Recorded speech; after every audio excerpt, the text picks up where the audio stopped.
Bismillahirrahmanirrahim. Assalamualaikum warahmatullahi wabarakatuh. Teman-teman, kita melanjutkan materi selanjutnya ya. Setelah sebelumnya kita di modul 4, yaitu percabangan bagian 1. Nah, sekarang kita masuk ke percabangan bagian 2, yang mana percabangan bagian 2 adalah poin nomor 3 dari ini. Nah, pernyataan if bersarang ya, dari dasar teori. Di modul 5, teknik percabangan bagian 2. Di sini ada dasar teori. Nah, ini untuk tugas ya, tugas pendahuluan silahkan dikerjakan. Kemudian kita lanjut ke dasar teori. Selain pernyataan if dengan dua kondisi, satu pernyataan if dapat mengandung pernyataan if lain. Bentuk seperti ini biasanya disebut dengan if bersarang atau nested if. Sebuah program mengizinkan blok percabangan if di dalam blok percabangan lainnya dan tidak membatasi jenis percabangan apa yang boleh berada di dalam percabangan lainnya. Nah, bentuk umumnya seperti ini ya. Di sini ada if dengan kondisi 1. Jika kondisi 1 terpenuhi, maka akan menjalankan kondisi di dalamnya. Nah, ketika kondisi 1 terpenuhi, kemudian masuk ke kondisi yang kedua dan kondisi kedua terpenuhi, maka akan menjalankan blok program yang ada di dalamnya. Nah, termasuk if yang ketiga ini adalah kondisi if kondisi ke n ya, atau banyaknya dari kondisi yang dibuat atau yang dibutuhkan. Seperti itu. Ketika sudah sampai kepada if atau kondisi yang terakhir, maka barulah dimunculkan pernyataan ataupun menjalankan program yang terakhir atau blok kode yang akan ditampilkan gitu. Nah, di sini ada if kondisi pertama ya. Di sini ada else. Ini pertama. Jika menjalankan kondisi ini syaratnya tidak terpenuhi, maka akan lari ke else yang menampilkan pernyataan atau menjalankan pernyataan selain kondisi di dalam yang pertama ini. Untuk penjelasannya nanti akan kita bahas ya. Lanjut materi dulu.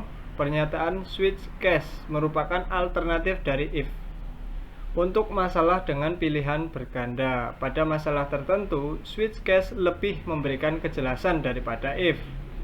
Namun perlu diketahui bahwa semua persoalan yang ditangani oleh switch case bisa ditangani oleh if.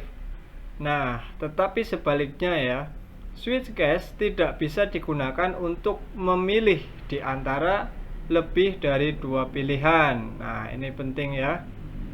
Nah, ini harus diingat-ingat.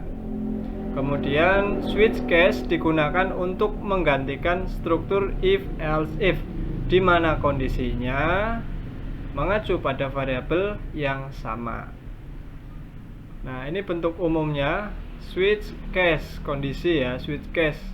Kondisinya di sini kondisi bernilai konstanta atau variabel yang bernilai tetap.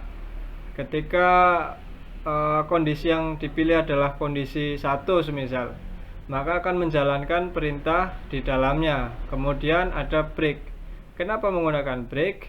Karena ketika kita menggunakan switch case tanpa break ya, ini kondisi ataupun pernyataan-pernyataan dari atas sampai bawah akan dijalankan. Nah, fungsi dari break ini adalah menghentikan program yang akan dieksekusi. Jadi semisal tanpa break dari atas sampai bawah dijalankan, ketika menggunakan break ini, nah maka yang akan dijalankan adalah blok program sebelum break. Jadi cuma ini ya yang dijalankan. Nanti kita coba. Kemudian di sini ada pernyataan switch akan menyelesaikan kondisi yang diberikan dan kemudian membandingkan hasilnya dengan konstanta-konstanta yang berada di case.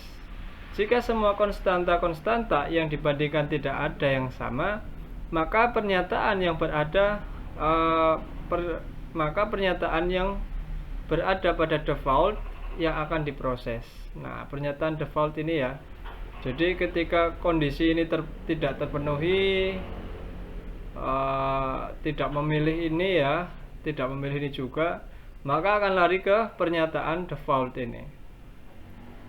Nah, ini ada menentukan harga berdasarkan status dan jabatan. Ini adalah if bersarang ya. Tapi sebelum masuk ke sini, coba teman-teman pahami ini terlebih dahulu. Ini simpel. Nah, saya membuat aplikasi ya, gambaran tentang if bersarang.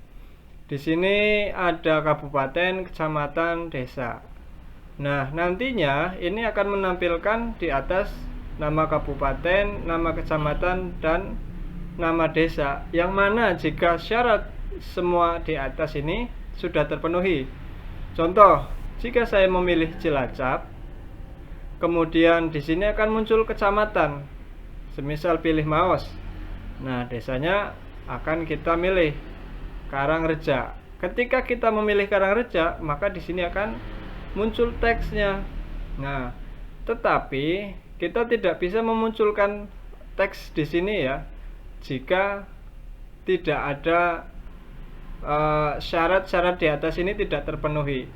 Kecamatan kan tidak ada teksnya, kemudian desa tidak ada teksnya. Oh, ini salah ya, harusnya ini tidak ada teksnya. Oh, tidak apa-apa. Tapi yang jelas seperti ini ya, ketika kita hendak memilih atau menampilkan teks di sini, ini harus dibenarkan, tapi tidak apa-apalah, sedikit gambaran saja ya. Ketika kita memilih Malang, nah seperti ini, kemudian barulah kita memilih kecamatannya ya, Sukun gitu.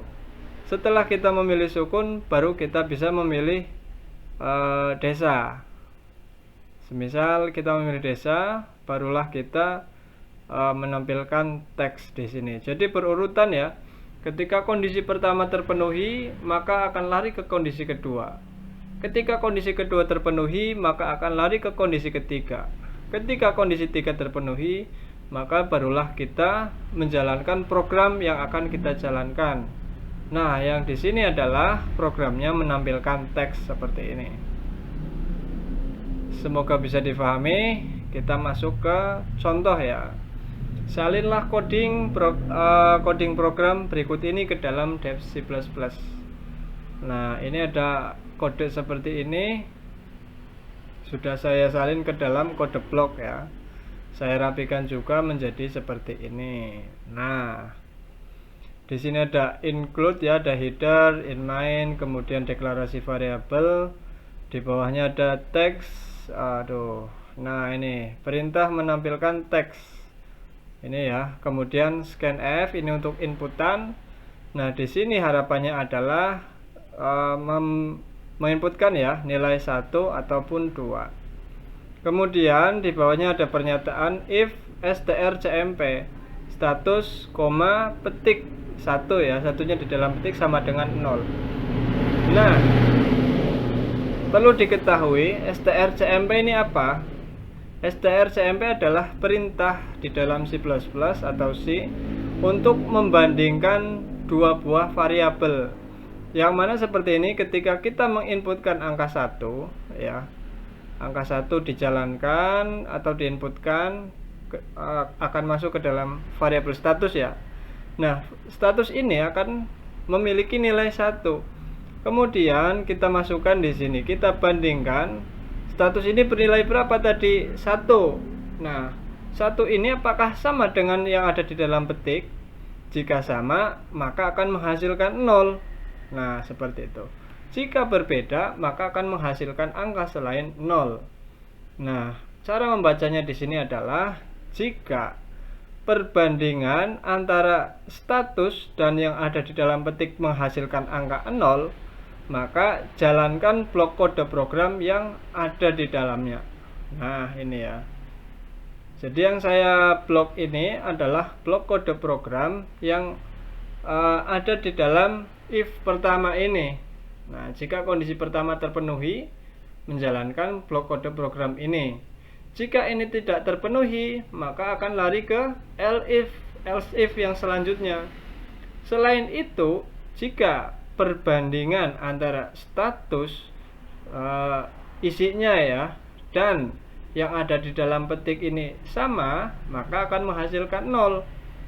Jika perbandingan ini menghasilkan angka 0 ya, karena ini 2, jika sininya 2 sini 2, maka jadi 0 di sini nilainya. Jika 0, maka menjalankan blok kode program yang ada di sini. Nah, jika syarat yang pertama ini tidak terpenuhi ya, semisal di sini 2, di sini 1, nah berarti tidak terpenuhi. Kalau di sini 2, di sini 2 terpenuhi. Tapi kalau yang diinputkan 3, nah berarti kan syarat yang pertama dan kedua ini tidak terpenuhi, maka larilah yang ke sini. Nah, terakhir ini ya. Selain itu, karena syaratnya cuma 1 dan 2, maka inputannya salah gitu ya. Blok kode programnya yang dijalankan yang ketiga. Nah, kemudian kita kembali ke yang pertama. Jika syarat 1 terpenuhi ya, ini kan tadi kita asumsinya inputkan angka 1. Kemudian kita bandingkan status ini memiliki 1 ya, string atau karakter 1, dibandingkan dengan ini ternyata sama dan menghasilkan angka 0, maka menjalankan perintah yang ada di dalamnya. Kemudian kita baca perintah yang ada di dalamnya, tampilkan ini. Kita memilih 1 atau 2 yang akan diinputkan ke dalam variabel jabatan. Kemudian di sini menjalankan perintah if lagi. Nah, if ini bersarang ya. Jadi ini ada if, tapi if ini berada di dalam if yang atasnya. Kita baca yang ini. Jika hasilnya 0. 0 ini dari mana? Dihasilkan dari perbandingan ya. Ini membandingkan. Jadi perbandingan antara yang pertama dan yang kedua. Nah, di jabatan ini kita menginputkan angka 1. Ingat ya, 1 masuk ke dalam jabatan. Nah, jadi jabatan ini memiliki nilai 1. 1 itu berupa string ya, karakter. Nah, di sini kan karakter tipe datanya status dan jabatan. Nah, di jabatan ini kita memiliki angka 1. Kemudian kita bandingkan dengan yang kanannya apakah sama.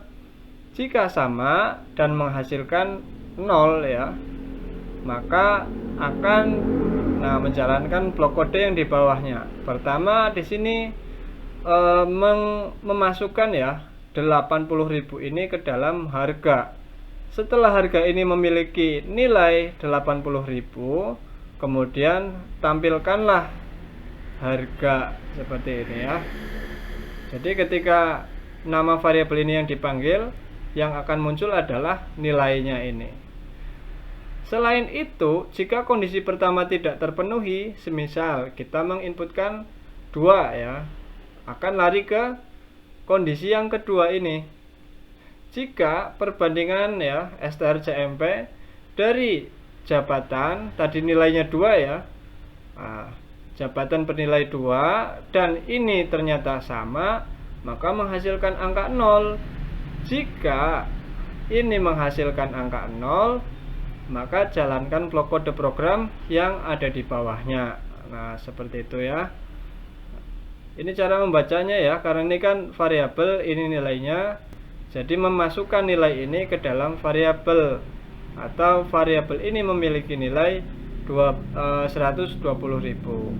Tampilkan, yang ditampilkan apa? Harga. Ini nama variabel, isinya adalah 120.000. Jadi angka ini yang akan ditampilkan. Nah, jika kondisi yang pertama ini, kemudian kondisi yang kedua tidak terpenuhi, maka akan menampilkan inputan salah. Nah, seperti itu ya. Untuk blok kode program yang pertama dan yang kedua ini masih sama. Kita coba jalankan.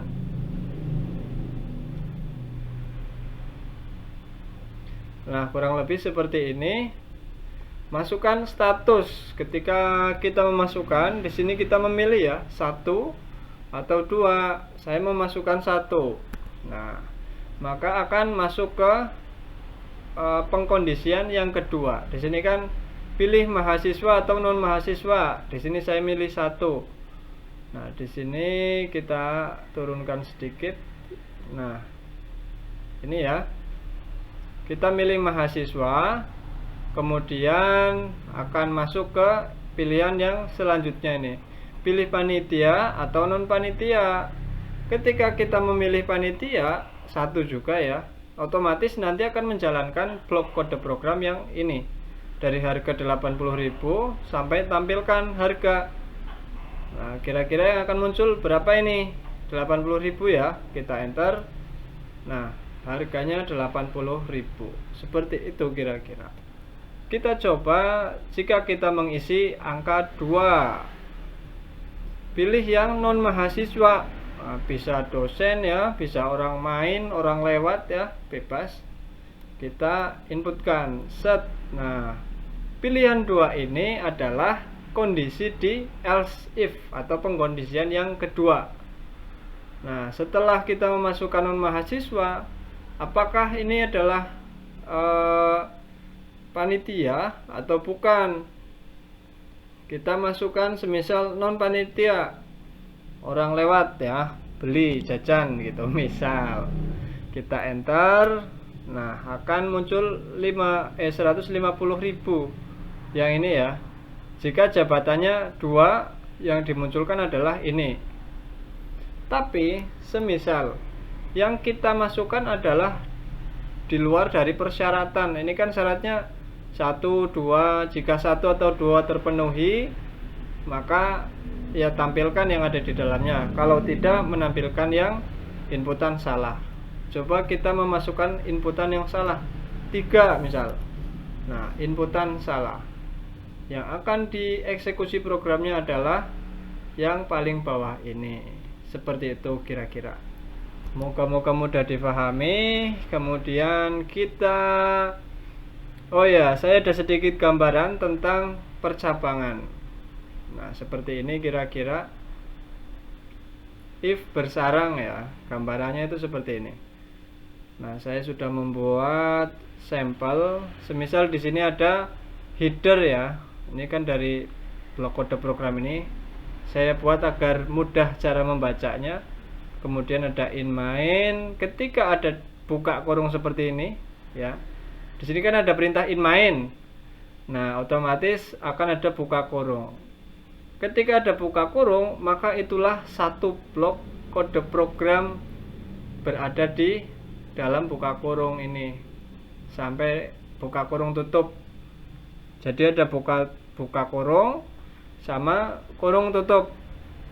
Di dalam kurung kurawa itu ya, itu adalah satu blok kode program yang akan dijalankan. Kemudian di sini akan menjalankan ini ya, membaca variabel, kemudian membaca perintah ini. Nah, di sini nih penting. Ini perlebar lagi seperti ini. Nah, ketika kita menampilkan teks, kan mula-mula kita menampilkan teks ini ya, tampilkan gitu. Terus kita masukkan inputan. Ketika inputan di dalam status ini bernilai 1 gitu ya, dan akan menghasilkan 0. Jika perbandingan ini menghasilkan angka 0, maka jalankan blok kode program yang ada di dalam kurung ini. Nah, berdasarkan warna ya. Blok kode program yang ada di warna ini kan ada perintah-perintah ini nih. Ada printf, kemudian ada blok biru, else, sampai bawah. Pengkondisiannya seperti itu kira-kira. Ketika kita memilih 1, maka akan dijalankan blok kode program yang pertama, yang awal ini. Jika kita memilih angka 2, blok kode program yang dijalankan adalah 2. Jika kita memilih selain 1 dan 2, maka kita akan menjalankan perintah yang ketiga, yaitu pilihan terakhir. Bukan pilihan ya, kalau pilihan terakhir else-nya ini yang dijalankan. Tampilkan printf, tampilkan. Nah, kita kembali ke sini. Semisal kondisi 1 terpenuhi. Jika kondisi 1 terpenuhi, maka menjalankan blok kode program yang ada di warna orange ini. Dari buka kurung sampai tutup kurung, inilah blok kode program. Kemudian printf, tampilkan ini sampai jabatan ya. kita memasukkan nilai ke dalam variabel jabatan. Nah, jabatan ini sudah memiliki nilai, semisal kita menginputkan angka 2. Berarti dibandingkan ya, bandingkan jabatan ini nilainya apa dengan yang ada di dalam petik. Tadi kan 2 ya. 2 pertama dibandingkan dengan ini, oh 1, ternyata beda. Maka akan lari ke kondisi yang kedua. Dibandingkan tadi punya jabatan itu nilainya 2, dengan ini ternyata sama, maka menghasilkan nilai ya, menghasilkan nilai 0. Jika menghasilkan nilai 0 perbandingan ini, maka menjalankan blok kode program yang ada di dalamnya. Blok kode program milik si if ini ya adalah ini. Nah, seperti itu. Kira-kira seperti inilah ya, moga-moga mudah dipahami. Jika kondisi pertama, syarat ini tidak terpenuhi, syarat ini tidak terpenuhi, maka akan lari ke perintah yang terakhir. Mau nggak mau ini harus dieksekusi. Ini harus dijalankan. Kenapa? Karena kondisi blok awal, karena syarat yang pertama ini 1 tidak terpenuhi, 2 tidak terpenuhi, maka dia akan menjalankan yang else ini yang terakhir. Begitu juga dengan yang ini ya, ini masih sama saja dengan atasnya. Nanti teman-teman silahkan coba, silahkan baca ulang lagi biar paham ya. Kalau sudah paham, tugas itu gampang dikerjakan. Yang paling penting adalah ini paham gitu. Nanti kalau ada yang mau bertanya ya silahkan bertanya di kolom komentar atau di grup boleh. Kemudian kita kembali ke materi. Semoga ini bisa dipahami ya, if else. Ini masih sama dengan materi di modul 4, cuma ini if bersarang. Kita lanjut ke materi. Nah, di sini ada case ya. Nih. Include. Di sini ada header. Ini adalah header, kemudian di sini ada blok kode punya in main seperti ini. Coba kita jalankan. Ini seperti apa? Silakan teman-teman copy programnya ya. Di sini saya sudah punya, apa belum ini coba. Praktikum 10 ini dia. Nah, seperti ini programnya. Switch case ya.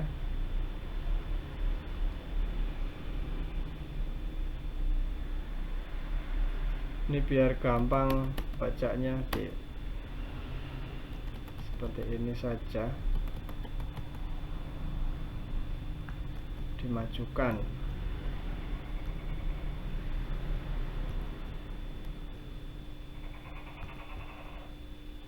Ini coba dihilangkan, jadi tetap ini ada breaknya ya. Nah, seperti ini. Ini kan sama dengan ini ya. Pertama di sini ada header, blok header ya. Di bawahnya ada deklarasi variabel. Nah, nilai ini adalah variabel, nama variabel yang memiliki tipe data integer. Tipe data integer itu ya bilangan bulat ya, bukan yang ada koma-komanya. Terus kalau integer itu sifatnya ketika 2 ditambah 3 akan menjadi 5. Kalau sifatnya karakter atau string, 2 ditambah 5 ya jadi 25. Seperti itu ya. Nah, di sini kita baca printf, masukkan nilai 1 sampai 3. Nah, 1, 2, 3 berarti kan kayak gitu ya. Nanti akan dimasukkan ke dalam variabel nilai. Ini, nilai ini nantinya akan memiliki angka ya. Kalau enggak 1 ya 2, kalau enggak 2 ya 3. Ini adalah kasus. Nah, karena di sini switch case ya, berarti case-nya adalah nilai. Switch case. Case ini bernilai berapa? Nilai ini nama variabel ini ya, memiliki isi berapa gitu. Terus pilih case yang pertama, angka 1, angka 2, apa angka 3. Karena di sini kan pilihannya 1, 2, 3 ya. Kalau kita memilih tidak 1 atau 2 atau 3, maka jalankan yang ini seperti itu. Kita coba Nah, ini mulai ya programnya. Masukkan nilai. Semisal 1. Harusnya dia akan tampil 1 ya. Nah, 1 seperti ini. Kemudian kita jalankan lagi. Angka 2 akan muncul 2. Blok kode program ini yang dijalankan. Kemudian kita jalankan lagi 3. Harusnya muncul 3 ini ya, printf 3. Nah, 3 muncul. Terus kita jalankan lagi. Tadi kan inputan itu 1, 2, 3. Nah, sekarang kita coba masukkan angka 5 atau 4 lah. 4 itu kan di luar dari 1, 2, 3 ya.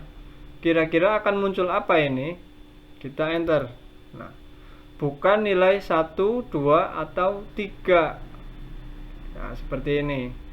Terus seperti yang awal saya sampaikan, fungsi break ini adalah untuk menghentikan pemrosesan program ya. Ini di close dulu. Coba kalau kita buat komentar biar ini tidak dianggap program. Nah, seperti ini. Kalau ini dijalankan, apa yang terjadi? Kita memilih angka 1. Nah, maka akan dijalankan 1, 2, 3, bukan nilai 1, 2, atau 3. Break ya. Breaknya ini kan bukan program atau bukan, ya tidak dibaca sebagai program oleh sistem. Maka ini tampilkan 1, tampilkan 2, tampilkan 3, tampilkan 4, baru break. Seperti itu. Nah, terus bagaimana kalau break yang ini juga dimatikan? Jalankan. Terus ini pilih 1, enter. Sama ya, karena ini adalah akhir dari program. Jadi seperti itu kira-kira untuk penjelasan switch case. Lebih mudah difahami karena ini lebih jelas ya. Pilih 1, 2, apa 3. Di sini menjalankan kodenya. Cuma ini hanya bisa untuk blok kode program yang model seperti ini. Tidak ada switch case bersarang. Nah, jadi semisal di dalamnya ini dibikin case lagi, switch case lagi, nanti dibikin switch case lagi di dalamnya seperti if ini, itu tidak bisa. Nanti menghasilkan error. Seperti itu. Kita lanjutkan. Nah, sudah selesai ternyata. Singkat banget ya. Nah, di sini ada tugas, buatlah program kalkulator. Buatlah program penentuan bonus. Kemudian, dapatkah soal 1, 2 dipecahkan menggunakan case tanpa if? Berikan penjelasannya. Seperti itu. Pertemuan depan kita lanjut ke modul 6 ya, teknik pengulangan. Kurang lebih seperti itu. Terima kasih. Semoga bisa difahami ya teman-teman. Assalamualaikum warahmatullahi wabarakatuh.